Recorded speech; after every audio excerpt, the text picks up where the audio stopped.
Now, Benedict Cumberbatch says that Alan Turing, the mathematician responsible for breaking the Nazis' code during World War II, deserves far more recognition for what he did. The actor plays Turing in a new film out this week, as Lucy Cotter now reports.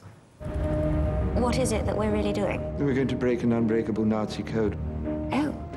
Alan Turing, the genius mathematician who was largely responsible for cracking the Nazis' Enigma code.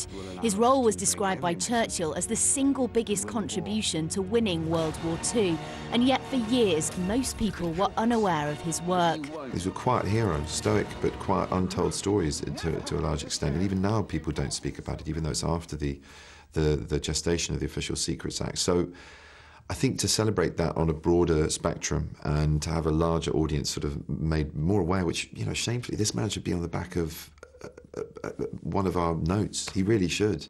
Turing and the codebreakers were based at Bletchley Park during the war, once Britain's best-kept secret. These huts were the scene of some of Bletchley's most important work. At the height of the war, around 10,000 people worked here, deciphering encrypted messages and trying to break the Enigma code. The machine will allow us to break every message and win the war. Turing built a machine that not only cracked communications, but paved the way for advances in computer science. The work here was hugely significant in the outcome of World War II.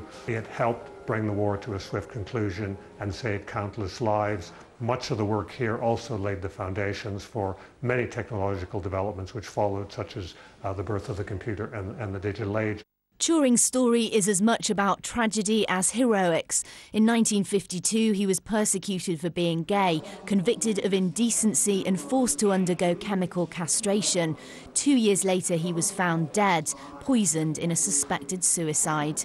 Here we've got some of Alan's things that we've got in the museum at Bletchley Park. There's his teddy bear. For his family, it remains a painful injustice. It's still pretty difficult to cope with. I mean, I think for the family who were there at the time, you know, having somebody who commits suicide is obviously very, very hard to accept. And I still think, you know, even 60 years on, it's still, you know, a wound that is pretty hard to heal. Last year, Alan Turing was given a posthumous pardon by the Queen. However, many believe, given his incredible contribution, that is the very least he deserves. Lucy Cotter, Sky News.